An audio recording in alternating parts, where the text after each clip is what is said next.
First of all, we're at the point in the season now where it's a big enough sample size, halfway, to see how unique this has been, playing a lot of the same teams over and over again. Does it mentally kind of feel like you're in the playoffs at times once a week when you're going to play 3 games against a team? I mean, it's just kind of like little mini series. I've had a little bit of experience with it, obviously in college hockey. Typically, it's a weekend series against a team, so it almost feels like that again. You know, you kind of stress the importance of points a little bit more because every game's in your division, and so every game's technically a 4-point night. It's a little strange, but it's, you know, there's pluses and minuses. Obviously, less getting in at 2 a.m. on travel days, and being able to just stay the night and be comfortable in a city. And then obviously the hockey side of things, you learn their systems in game 1 and 2, and you know, you play them a third time and you really don't have to think too much about it. You kind of got it down, muscle memory by then. But it's unique, but it's, you know, they've made it work, and obviously we're able to play the game, so that's the most important part. Why do you think in these little mini series, I guess, do you see games kind of changing directions each night? Maybe the result's the same, but you know, if you might dominate a team 2 periods, the next night they really push on you.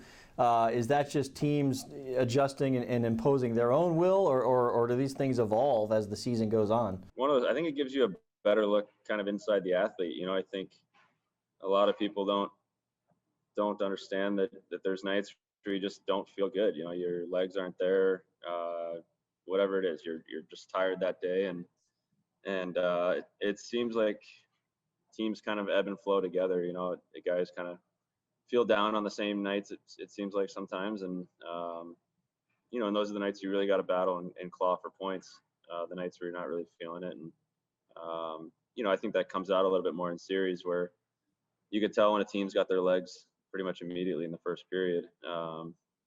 You know, it's just one of those things that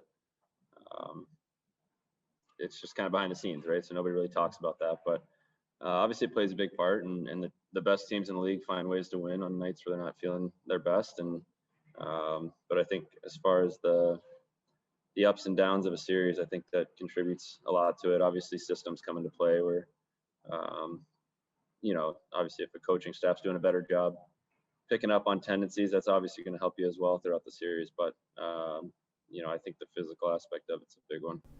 Earlier in the season, and you're not the only team that's been through this, but you had games postponed, so you had extended layoffs where you're working on things at practice. What are the benefits and the negatives, I guess, of not playing games for 4 or 5 days in a row, getting in practices, but then when you get into a game, the only thing to help you in a game is to play games? Exactly. I mean, you know, every player would prefer to play a game than practice. I would imagine that would be their answer. But yeah, it can be good. It can be obviously really helpful, especially early in the year when you're still dialing in your systems. And then I think the bigger benefit, if it's later in the year, is just your body's worn down, and to have a few days to recover is important. But you know, I think, yeah, like you said, you can't simulate a game like in practice. It's just a different animal. So ideally you don't have too many of those stretches where you're off, especially when things are clicking and going well, like a time like this. You want to just keep rolling games out and keep playing good hockey. And you know, I suppose if you're going the other way in a spiral, maybe a break is good or needed sometimes. But you know, hopefully we're clear of that for the rest of the year. You never know in this landscape, obviously, but yeah, you just got to find a way to utilize it in whatever way the team sees fit. You had just had a big birthday in the Coleman house. Is your little girl, is she a cake smasher, or is she more of a picture poser? How does she handle her big birthday? Yeah, my wife, we did the cake.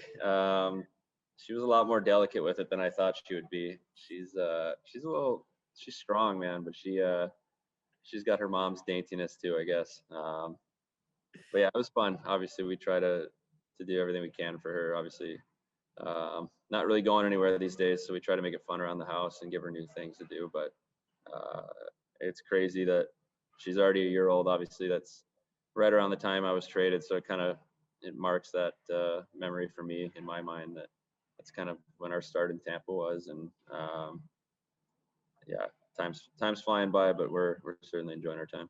And I look at the gender reveal video, which was very clever. I mean, have you ever been so nervous taking a slap shot in your life? Don't mess this up.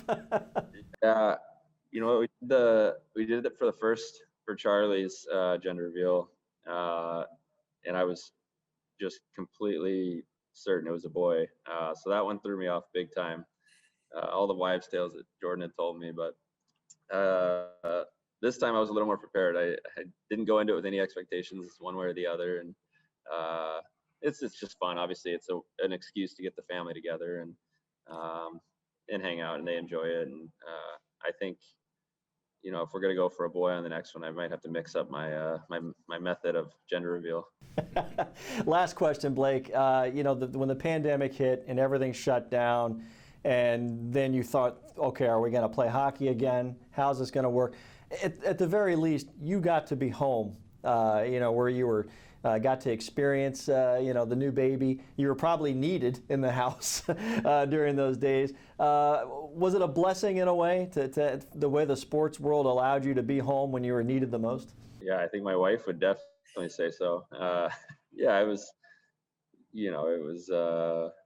it was strange circumstances, but I've always been the kind of guy to look for the positives and everything. And for me, that was certainly a big one, just spending time with our daughter and helping out. Obviously, it's really the woman who does all the heavy lifting and the birthing process and just being a mom. So anytime you can help out or kind of take some of that burden, I feel good doing that. So it gave me time to really focus on being a dad and see what it was all about. At the same time, I was obviously itching to get back to playing. But it really took my focus for that few months, which was nice to not really think about much else other than train in the morning and be a dad the rest of the day. So in a strange way, I felt very blessed, but obviously happy that we're back up and running now.